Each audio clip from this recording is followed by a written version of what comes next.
To the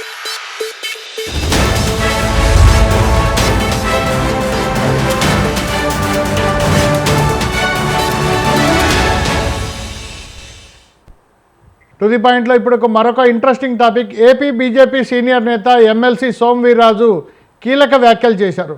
కూటమి పార్టీల లక్ష్యం వైసీపీని ఖాళీ చేయడమేనని వ్యాఖ్యానించారు ఆయన. జగన్ పార్టీకి రాబోయే ఎన్నికల్లో 20% ఓట్లు కూడా రాకుండా చేస్తామన్నారు సోమవీర్రాజు. అసలు జగన్ మళ్ళీ సీఎం అవుతారని పగటి కలలు కంటున్నారని వ్యాఖ్యానించారు సోమవీర్రాజు. ఇదే అంశంపై విశ్లేషణ కోటేశ్వరరావు గారు అందిస్తారు. కోటేశ్వరరావు గారు, ఏంటి సోమవీర్రాజు కామెంట్ల వెనుక ఉద్దేశం ఏంటి? ఆ 20% సీట్లు కూడా ఇది కాకుండా చేస్తామంటున్నారు, ఇదంతా అయ్యే పనేనంటారా? రాజకీయ పార్టీల నాయకులు వాళ్ళకి ఏ విధమైనటువంటి కామెంట్లు అయినా చేసేటువంటి స్వేచ్ఛ ఉన్నది.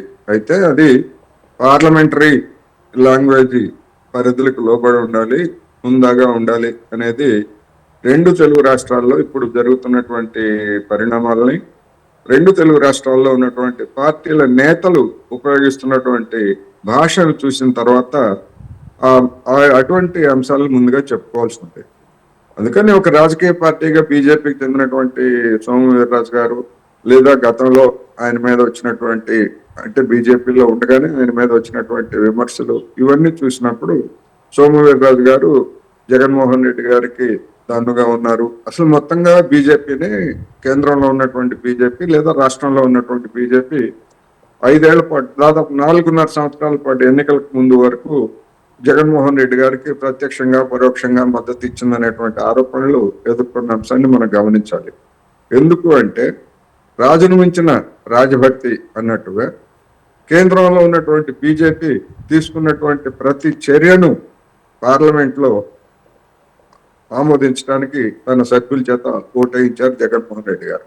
అదేవిధంగా విద్యుత్ సంస్కరణలతో సహా అన్ని సంస్కరణలని అమలు జరపడానికి, ఆ మేరకు జనం మీద భారాలు మోపడానికి కూడా జగన్మోహన్ రెడ్డి గారు అంగీకరించడమే కాకుండా ఆ సంస్కరణలు అమలు జరిపినందుకు 0.5% అప్పులు తీసుకోవడానికి కూడా ఆయన వెనుకాడలేదనేటువంటిది తెలిసింది. అయితే మారినటువంటి రాజకీయ పరిస్థితుల్లో ఆ సోమవీర్రాజు గారికి ఇష్టం ఉన్నా లేకపోయినా, లేదా మరి కొంతమంది నాయకులకు, బీజేపీ నాయకులకు ఇష్టం ఉన్నా లేకపోయినా చంద్రబాబు నాయుడు తోటి వాళ్ళు జతకట్టగా తప్పలేదు.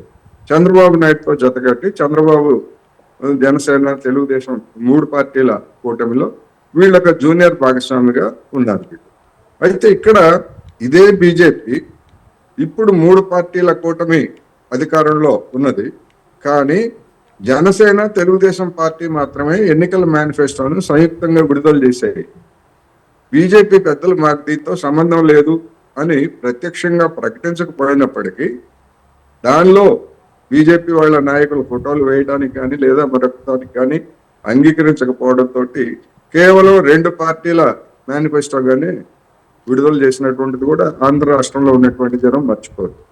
మరి అటువంటి పార్టీ ఇప్పుడు ఏ విధంగా వైసీపీని ఆ మాట అనగలుగుతుంది అనేటువంటి ప్రశ్న. ఎందుకు అంటే ఒక రాజకీయ పార్టీగా అనొచ్చు, ఏ ప్రకటన అయినా చేయొచ్చు. సోమవీర్రాజు గారైనా, పవన్ కళ్యాణ్ అయినా, చంద్రబాబు నాయుడు గారు ఎవరైనా, మేము మీకు 20% ఓట్లు కూడా రాకుండా చేస్తాము అనే మాట అనొచ్చు. కానీ ఇవాళ ఆంధ్రదేశంలో ఆ 3 పార్టీల కూటమి ఎదుర్కొంటున్నటువంటి సమస్య మనం ఇంతకు ముందే చెప్పినట్టుగా సూపర్ 6 అమలు జరపడానికి నానా తంటాలు పడతా ఉంది. అవసరమైనటువంటి నిధులు ఎక్కడి నుంచి తెస్తారో, ఎక్కడి నుంచి తేవాలో తెలియనటువంటి పరిస్థితి మనకి స్పష్టంగా కనిపిస్తూ ఉంది. తాము అధికారానికి వస్తే కేంద్రంలో బీజేపీ ఉంది కనుక బీజేపీ దగ్గర తమ పలుకుబడిని ఉపయోగించి పెద్ద ఎత్తున రాష్ట్రానికి నిధులు తీసుకొస్తామని చెప్పేసి ఇదే జనసేన, తెలుగుదేశం పార్టీ లేదా బీజేపీ పెద్దలు కూడా ఆంధ్ర రాష్ట్ర ప్రజలకి ఎన్నికల సందర్భంగా పెద్ద నమ్మకం కలిగించారనేది కూడా మనం మర్చిపోదు. కోటేశ్వర గారు, ఇందాక మీరన్న క్వశ్చనే ఒకటి గుర్తు చేస్తాను. ఒకటి చెప్పండి. ఈ సూపర్ 6 అమల్లో వాళ్ళే వీళ్ళకి, అంటే వైసీపీ వాళ్ళకి అవకాశం ఇస్తున్నారని ఒక మాట అన్నారు. ఇప్పుడు వీళ్ళే అవకాశం ఇచ్చుకుంటూ మళ్ళీ మేము అది 20% సీట్లు కూడా రానివ్వని ఒకవైపు నుంచి మేనిఫెస్టోకి మాకేం సంబంధం లేదన్నట్టుగా అంటిముట్టున్నట్టుగా ఉన్నటువంటి ఏ క్వశ్చన్స్ వేయనటువంటి బీజేపీ వాళ్ళు ఆ పని చేయగలరంటారా? చేయలేరు, వాళ్ళకి ఆ శక్తి లేదు. ఎందుకంటే బీజేపీ ఒక ప్రతిపక్ష పార్టీగా 2019లో నరేంద్ర మోడీ గారు, అమిత్ షా గారు వంటి పెద్దలు వీళ్ళందరూ వచ్చి మొత్తం సాష్టాంగ నమస్కారాలు చేసిన ఆంధ్రప్రదేశ్ ఓటర్లు ఆ పార్టీని కరుణించలేదు. 100 కంటే తక్కువ ఓట్లేశారనేది అందరికీ తెలిసినటువంటి సత్యం. అదేవిధంగా తెలుగుదేశం ఆనాడు ఉన్నటువంటి పవన్ కళ్యాణ్ గారిని, అదేవిధంగా చంద్రబాబు నాయుడు గారిని, లేదా వాళ్ళ నాయకత్వం ఇచ్చేటువంటి పార్టీలని ఎంత తీవ్రమైనటువంటి పదజాలంతో ఈ బీజేపీ నాయకులు విమర్శించారో కూడా తెలుసు. కానీ అవన్నీ మర్చిపోయి వాళ్ళు కూడా విమర్శించారు, తెలుగుదేశం వాళ్ళు విమర్శించారు, పవన్ కళ్యాణ్ గారు కూడా విమర్శించారు. ఆసిపోయిన లడ్డూలు ఇస్తారా మాకని చెప్పేసి ఆయన ప్రఖ్యాతమైనటువంటి, కాబట్టి మనకు అందరికీ తెలిసింది. జనం ఎవరు మర్చిపోరు, వాళ్ళు మర్చిపోవచ్చు, ఎందుకంటే అవకాశవాదంతో చేతులు కలిపారు కనుక. మరి ఆ పాచిపోయిన లడ్డూల గురించి ఇప్పుడు ఏమన్నా పవన్ కళ్యాణ్ గారు మాట్లాడుతున్నారా? మాట్లాడారు. అదేవిధంగా పవన్ కళ్యాణ్ మీద మన తెలుగుదేశం నాయకుల మీద బీజేపీ వాళ్ళు ఆ రోజు చేసినటువంటి విమర్శలు ఏమన్నా మర్చిపోతారా? ఏటీఎం లాగా వాడుకున్నారు అని చెప్పేసి చెప్పారు కదా అక్కడ పోలవరం ప్రాజెక్ట్. అందుకని ఇవన్నీ కూడా ఏంటంటే రాజకీయాల్లో ఇలాంటి మాటలు చెప్పడం, ఈ విధమైనటువంటి తీవ్రమైన ఆరోపణలు చేయడం కరెక్టే. అందుకని ఏ విధంగా చేస్తారు అసలు ఆ 3 పార్టీలు వచ్చినటువంటి ఓట్ల శాతాన్ని ఈ సూపర్ 6 కనుక అమలు జరపకపోతే ఏమి చేస్తారు, వాళ్ళ వాళ్ళ వాళ్ళ యొక్క ఉనికి ఏమిటి అనేటువంటి ప్రశ్న. అందుకని ఇలాంటి ప్రకటనలన్నింటినీ కూడా జనం శుభ్రంగా చర్చించుకుంటారు. వీళ్ళ అమలు ఏమిటి, ఏం చేయబోతున్నారు సూపర్ 6కి. ఇక్కడ తెలంగాణలో వెంటనే రాష్ట్ర ప్రభుత్వం మహిళలకు సంబంధించి ఉచిత బస్సు పథకం అమలు జరిపింది. మరి ఆ ఉచిత బస్సు పథకాన్ని కూడా ఆంధ్రప్రదేశ్లో అమలు జరపడానికి ముందుకు రాకపోగా ఒక జిల్లాకే పరిమితం చేస్తాము అనేటువంటి ప్రకటనలు కూడా మంత్రులు చేసినట్టు మనకు తెలిసిందే. అందువలన ఏ విధంగా ఎటువంటి చేస్తారు, ఉగాది అంటున్నారు, ఉగాది పోయిన తర్వాత ప్రతి నెలకి ఒక పండుగ వస్తుంది మనకి భారతదేశంలో, లేదా తెలుగు రాష్ట్రాల్లో ఏదో ఒక పండుగ వస్తూనే ఉంటుంది. అందుకని ఎన్ని వాయిదాలు వేసినప్పటికీ అసలు అమలు ఇప్పటికే అమ్మఒడి లేకపోతే ఇంకొక పేరుతో తల్లి దీవెన ఇట్లాంటి దానిలో ఒక ఏడాది ఎగ్గొట్టారు.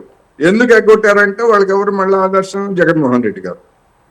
ఏమంటారు జగన్మోహన్ రెడ్డి గారు? 5 ఏళ్ళకి గాను 4 ఏళ్లే కదా ఇచ్చింది అంటారు. జగన్మోహన్ రెడ్డి గారు ఆ తప్పు చేశారనే కదా మిమ్మల్ని ఎన్నుకున్నది. మళ్ళీ మీరు కూడా జగన్మోహన్ రెడ్డి గారిని ఆదర్శంగా తీసుకొని మేము కూడా 4 ఏళ్ళు ఇస్తామంటే రేపు 5 ఏళ్ళు అయిపోయిన తర్వాత మీకు జగన్మోహన్ రెడ్డి గారికి జనం ఏ విధమైనటువంటి గుణపాఠం చెప్పారో మీకు కూడా అదే చెప్తారు, మీరు అమలు పోతే.